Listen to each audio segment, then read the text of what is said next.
Hello, I'm Brian Fitzgerald, the Golf Doctor, and today we're going to talk about how to make chipping a lot simpler. So the video title is Chipping Made Simple. So I'm going to show you two different ways to make chipping simple.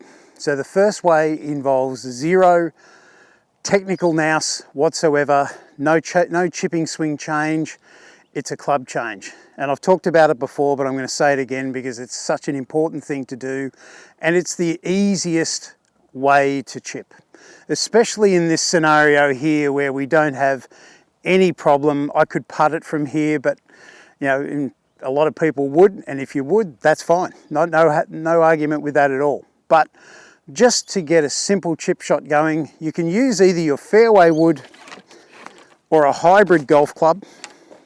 I'm going to take out my number 2 hybrid here, and really it's just a case of you allowing the ball to roll.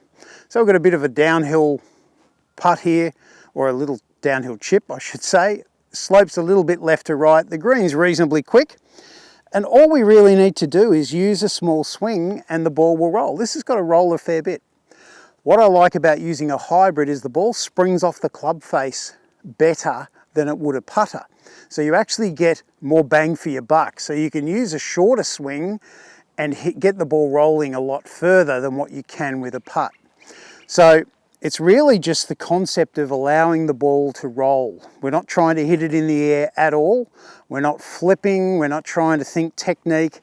It's just simply, I'm going to aim it left, and I'm going to just allow the ball to roll down the hill in the direction of the flag. So I didn't aim it far enough left.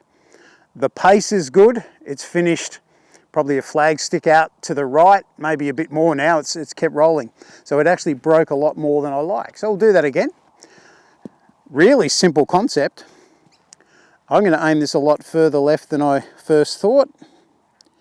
So from here, let's just get it rolling. There it goes. Taking a lot more break. It is pretty quick down there. So that's rolled up to about 3, maybe 4 feet. Much better shot. Same distance as the other one, it's just that I aim further left. So that's a really simple concept. You can't get any easier than that. Let the club make the ball roll. But I know some people say, no, I'm not going to chip with a hybrid. I'm not going to chip with a fairway wood. No way, that's not golf. Golf is about putting the ball in the hole for the least amount of strokes possible. So I think it is part of golf. But what I'm going to do here is I'm going to show you another technique that we can use. So this time I'm going to use a 7-iron. I'm not going to use a wedge for this shot, even though the green's fast and it runs. When you're chipping, don't use wedges. You need to be highly skilled. I much prefer to use less lofted clubs and allow the ball to roll. So a great little chipping technique, which is so simple to use, and it was inspired by an old American golf pro who won the Masters called Paul Runyon. He may not have run the Masters. If he did, I'll put a little note up there, but from memory I think he might have won the Masters. If not, he had a great short game. And what he did is he made sure that he turned his hands under. So instead of having your hands on top like you normally would, you definitely turn your hands under. So I'll just come over here a little bit. So that would be a normal grip. He gets his hand under. So we have the thumbs at basically 45 degrees to what we would normally have. So he turns his hands under. That helps lock the wrists into position. The other thing he does is he doesn't have a lot of forward shaft lean. We just keep it in the middle. We are setting the club more on the toe. We're not trying to sit it flat. It's sitting up more on the toe. So with that, we're going to aim this out to the right. And we're basically using a putting swing again and just allow the ball to roll. So quite often when I play this shot, I hit it slightly thin, but that's okay. So the ball's taken off, it's rolling down there, and that's finished pretty close. That's about 18 inches to 2 feet away from the hole. And that was really simple. There was no real effort involved. And if you practice this, it's going to become your best friend.